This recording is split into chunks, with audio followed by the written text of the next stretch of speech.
This is a passage from Primary Chronicles 1113 AD. Quote, "The four tribes who had been forced to pay tribute to the Vikings, Chuds, Slavs, Marians, and Kriviks, drove the Vikings back beyond the sea, refused to pay them further tribute, and set out to govern themselves. But there was no law among them, and tribe rose against tribe.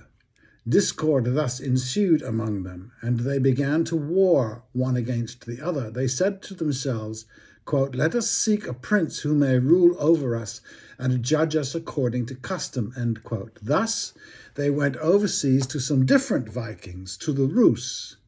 These particular Vikings were known as Rus, just as some are called Swedes and others Normans and Angles and still others Jutes, for they were thus named. The Chuds, the Slavs, the Kriviks, and the Veps then said to the Rus, quote, 'Our land is great and rich, but there is no order in it. Come, reign as princes, rule over us,' end quote.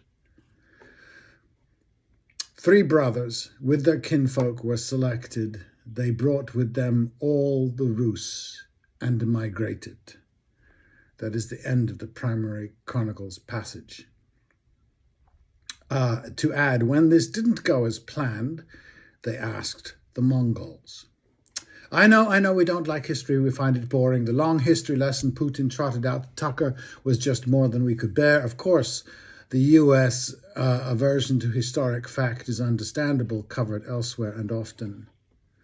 James O'Brien now claims Trump is the new appeaser-in-chief, that the US withdrawal of funds and munitions from poor, beleaguered Europe, Ukraine, is the end of days. Maybe he is a Slav from years ago. Let me ask a Palestinian what they feel about the wonders of US protection, a Chilean, almost any Latin American, a Filipino.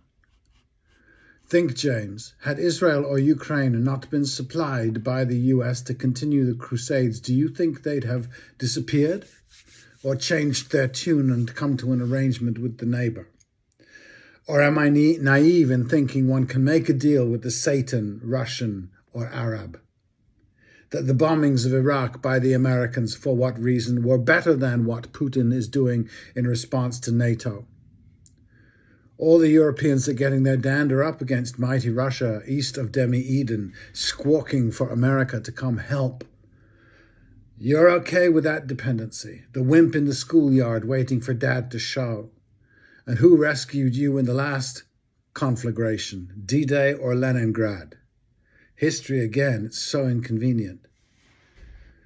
And what does America demand in return? Have you never asked? Never? Let me give you the smallest of examples. Aid to Africa to fight AIDS was contingent upon banning condoms, Bush administration policy. The third world is already waking up to Chinese investment with no religious strings. The third world is not stupid. Perhaps England and Europe should get used to this new reality.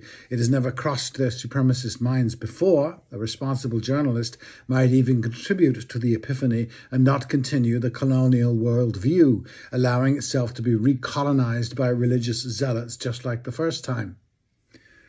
The insatiable colonialist, almost a force of nature, knowing no single culture, just grinding up humanities wherever it sees fit, cleverly allying Trump to Putin, to the Ayatollah, campaigning for Harris's and Biden's, who just like the killing, I guess, the righteous exterminating of non-Christian, non-white people. If America first means she gets her hands off the rest of the world and deals with her own domestic contradictions, I'm all for it. She's not a force for good in the world, America. If Europe has come to terms with its own toxic contradictions, it's time.